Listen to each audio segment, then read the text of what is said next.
Breaking news. మాజీ Maoist గాది ఎన్నయ్యకు remand విధించింది Nampally NIA court. మావోయిస్టులకు అనుకూలంగా మాట్లాడన్న ఆరోపణలపై గాది ఎన్నయ్యను అరెస్టు చేసిన ఎన్ఐఏ అధికారులు నాంపల్లి కోర్టులో హాజరుపరిచారు.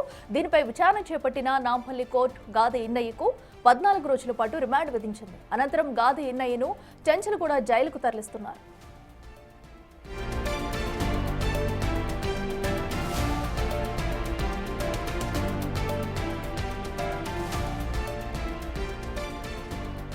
మాజీ మావోయిస్టు గాది ఎన్నయ్యకు రిమాండ్ విధించింది నాంపల్లి ఎన్ఐఏ కోర్టు. అయితే మావోయిస్టులకు అనుకూలంగా మాట్లాడారన్న ఆరోపణలపై గాది ఎన్నయ్యను అరెస్టు చేసిన ఎన్ఐఏ అధికారులు నాంపల్లి కోర్టులో హాజరుపరిచారు. దీనిపై విచారణ చేపట్టిన నాంపల్లి కోర్టు గాది ఎన్నయ్యకు 14 రోజుల పాటు రిమాండ్ విధించింది. అనంతరం గాది ఎన్నయ్యను చెంచల్గూడ జైలుకు తరలిస్తున్నారు.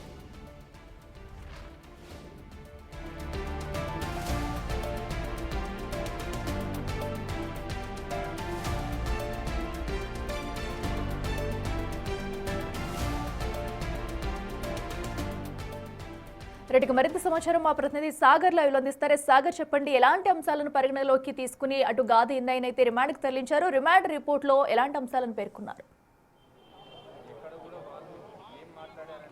ఇసెక్లా గాది ఎన్నయ్యను ఈరోజు ఉదయం ఎన్ఐఏ అధికారులు జనగామ జిల్లా జఫర్గఢ్లోని మా ఇల్లు ఆశ్రమంలో అదుపులోకి తీసుకున్నారు. అనంతరం అక్కడి నుంచి నాంపల్లి కోర్టుకు తరలించారు. నాంపల్లి కోర్టులోని ఎన్ఐఏ కోర్టులో ప్రవేశపెట్టారు. 14 రోజుల జ్యుడిషియల్ రిమాండ్ విధించడంతో ఇక్కడి నుంచి కొద్దిసేపటి క్రితమే గాదే ఎన్నయ్యను ఎన్ఐఏ అధికారులు చెంచల్గూడ జైలుకు తరలించారు. అయితే ఉపాయాక్ట్తో పాటుగా బిఎన్ఎస్లోని 152 సెక్షన్ ప్రకారం కూడా కేసులు నమోదు చేసినటువంటి ఎన్ఐఏ దానికి సంబంధించినటువంటి వాదనలు వినిపించింది. మావోయిస్టు పార్టీకి వాటికి అనుబంధంగా ప్రేరేపిత స్పీచ్ ఇచ్చిన నేపథ్యంలోనే కేసులు నమోదు చేసినట్లు కూడా తెలుస్తుంది. వారి అడ్వకేట్తో పాటుగా కుటుంబ సభ్యులు ఉన్నారు. ఒకసారి వారితో మాట్లాడించే ప్రయత్నం అసలు ఏం జరిగింది అనేది ఒకసారి వారి మాటలు తెలుసుకుందాం. మేడం, చెప్పండి, అసలు ఆర్గ్యుమెంట్ సందర్భంగా ఏం జరిగింది? అంటే మామూలుగా దాంట్లో ఒకటి సెక్షన్ 152 బిఎన్ఎస్, ఇంకొకటి యూఐపిఏ 1339 పెట్టారు. కాకపోతే వాళ్ళు ఇచ్చిన రిమాండ్ రిపోర్ట్ ఏదైతే ఉందో దాంట్లో కేవలం ఇన్సైట్ చేసేలాగా ఉన్నాయి ఆయన స్టేట్మెంట్స్ అన్నారు. కానీ ఏం స్టేట్మెంట్ వాడినాడు, ఆ వీడియో మొత్తం ఏముంది, ఆ వీడియో నిడివి వచ్చేసి 16 నిమిషాలు ఉంది కదా. ఈ మొత్తం 16 నిమిషాలల్లో ఎలాంటి పదాలను యూజ్ చేసి ఇన్సైట్ చేయడానికి చూసినారు అన్న విషయాన్ని కూడా వాళ్ళు ఎక్కడ ఏం ప్రత్యేకించి మెన్షన్ చేయాలి. మేము మా తరఫున మా అడ్వకేట్ గారు కూడా వాదించారు, ఆ సెక్షన్స్ ఏవి అట్రాక్ట్ కావు అని, మీరు బెయిల్ వేసుకోండి, ప్రస్తుతానికి రిమాండ్ రాస్తున్నాము అని చెప్పేసి రాశారు. మావోయిస్టు పార్టీ ప్రేరేపించే విధంగా కూడా స్పీచ్ చేశారంటే వాళ్ళు మెన్షన్ చేశారు. ఇది అందరికీ తెలిసిన విషయమే. కాతా Ramachandra Reddy alias so and so ఆయన సంతాప సభలో మాట్లాడడానికి వెళ్ళారు. మాట్లాడడానికి వెళ్ళినప్పుడు అందరూ ఆయనకు సంబంధించిన వాళ్ళందరూ అక్కడ ఉంటారు. ఆయనను అంత దారుణంగా ఎట్లా చంపుతారు అన్న అంశాన్ని గురించి మాట్లాడితే దాన్ని ఈ రకంగా చిత్రీకరించి యూఏపీఏ కేసు పెట్టడం అనేది కొంచెం బాధాకరం. గాదే ఎన్నయ్య సతీమణి కూడా ఉన్నారు. ఒకసారి వారితో మాట్లాడించే ప్రయత్నం చేద్దాం. ఒక్కసారి, ఎందుకంటే ఉదయం అరెస్ట్ సందర్భంగా కూడా తను వాళ్ళతో ఎన్ఐఏ అధికారులు ఎన్ని గంటలకు వచ్చారమ్మా? ఎన్ఐఏ అధికారులు వచ్చారంటండి, 9 o'clock వచ్చారు. 9 o'clock నుంచి కూర్చోబెట్టి మాట్లాడారు. 11 గంటలకు అరెస్ట్ అని అన్నారు. ఫామ్స్ అన్నీ ఫిల్ చేసిండ్రు. 12:30కి అట్లా బయలుదేరి వచ్చినట్టు. అంతే. మధ్యలో జరిగింది ఏంటంటే, మీరు రామచంద్రారెడ్డి గారు చనిపోయినప్పుడు వాళ్ళ బరియల్కి వెళ్ళినప్పుడు, ఫినాయిల్కి వెళ్ళినప్పుడు స్పీచ్లో మాట్లాడిన విషయం చెప్పిండ్రు. ఆ స్పీచ్లో మాట్లాడింది మావోయిస్టులకి అనుకూలంగా మాట్లాడిండ్రని ఆ ఒక్క విషయం అయితే వాళ్ళు మాట్లాడిండ్రు. వాళ్ళు పేపర్లో వెల్లడించింది కూడా అది. పేపర్లు ఇచ్చిండ్రు. పేపర్లో వాళ్ళు మనకు పేపర్ ఇచ్చిన ఆ పేపర్లో కూడా అది ఇచ్చిండ్రు.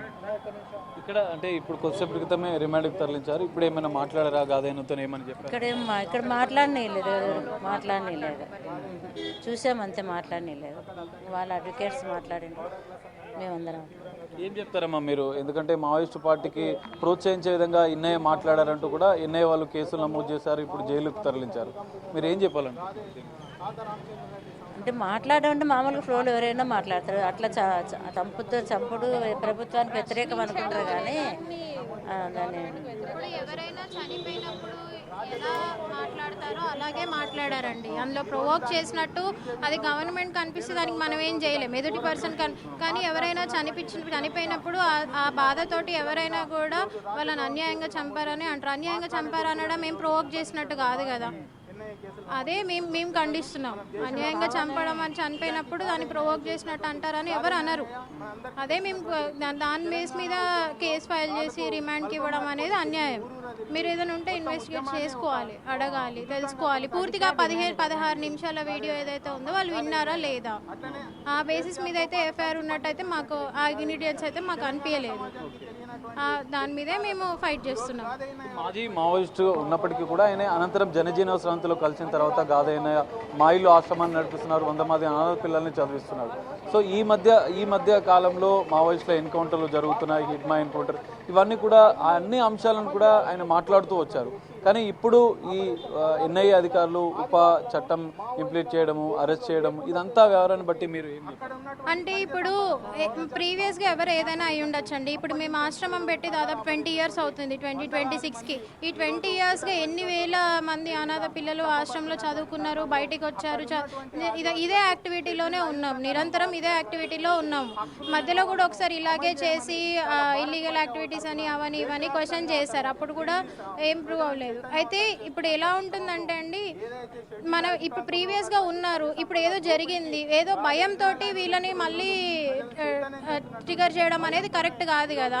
ఒక మనిషి ఇప్పుడు చాలా మంది బయటకు వచ్చేసారు, అలాంటి ఇన్నే ఒక్కరే కాదు కదా బయటకు వచ్చింది, చాలా మందిని కూడా ఇలాగే చేస్తారా? చాలా మంది ఉన్నారు అక్కడ, మాట్లాడిన వాళ్ళలో కూడా అందరూ మాట్లాడతారండి. అమరవీరుల బంధుమిత్రుల సంఘం ఆధ్వర్యంలో ఏర్పాటు చేశారు, అనేక మంది దానికి సంబంధించినటువంటి అంశంపైన మాట్లాడారు. ఇప్పుడు మనకి తెలిసిన వాళ్ళు లేకపోతే మనకు తెలిసిన వాళ్ళు, ఇంతకుముందు ఎప్పుడో మనకు చిన్నప్పుడు తెలిసిన వాళ్ళు ఎవరైనా చనిపోయినప్పుడు, అన్యాయంగా చనిపోయినప్పుడు లేకపోతే చంపబడినప్పుడు ఎవరైనా క్వశ్చన్ చేస్తారు. అలా క్వశ్చన్ చేసే నేచర్ ఆయనకు ఉందనేది అందరికీ తెలిసిన విషయమే.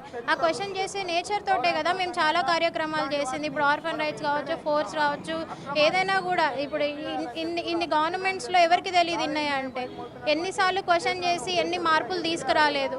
అలా తీసుకొచ్చిన ఇవన్నీ మర్చిపోయి ఇప్పుడు ఏదో ఎక్కడో ట్రిగర్ చేసినట్టు మాట్లాడంటే మీరు వినండి. ఫస్ట్ 16 minutes వీడియోలో బాధే కనిపిస్తుంది, వ్యతిరేకత కానీ లేకపోతే అవును.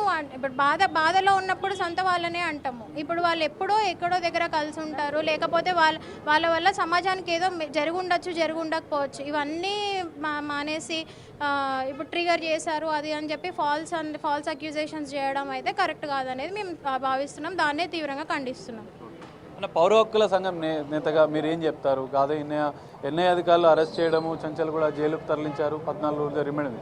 కేంద్ర ప్రభుత్వం గత కొన్ని రోజులుగా కూడా మావోయిస్టులను అంతం చేయడానికి లక్ష్యంగా వెళ్తుంది. ఈ మధ్య కాలంలో ఎక్కువ యాక్టివ్గా ఇన్నయ్య ఆ అంశాలను లేవనెత్తున్నారు, మాట్లాడుతున్నారు. అవును, ఈ మధ్యకాలంలో గాదే ఇన్నయ్య గారు ఆపరేషన్ కగారు పేరు మీద ఆదివాసులను ఏదైతే అడవుల నుంచి వెళ్ళగొట్టి అక్కడ ఉన్నటువంటి సంపదను బౌద్ధ జాతి సంస్థలకు కట్టబెట్టేందుకు కేంద్ర ప్రభుత్వం చేస్తున్నటువంటి కుట్రలను ఈరోజు బయటపెట్టి రాజ్యాంగంలో ఉన్నటువంటి ఆదివాసులకు రక్షణగా ఉన్నటువంటి షెడ్యూల్ 5ను ఇంప్లిమెంట్ చేయమని గాదే ఇన్నయ్య ఈరోజు భారత్ బచావో తరపున దేశవ్యాప్తంగా అనేక సభలు సమావేశాలు పెట్టి భారత రాజ్యాంగాన్ని అమలు చేయాలి.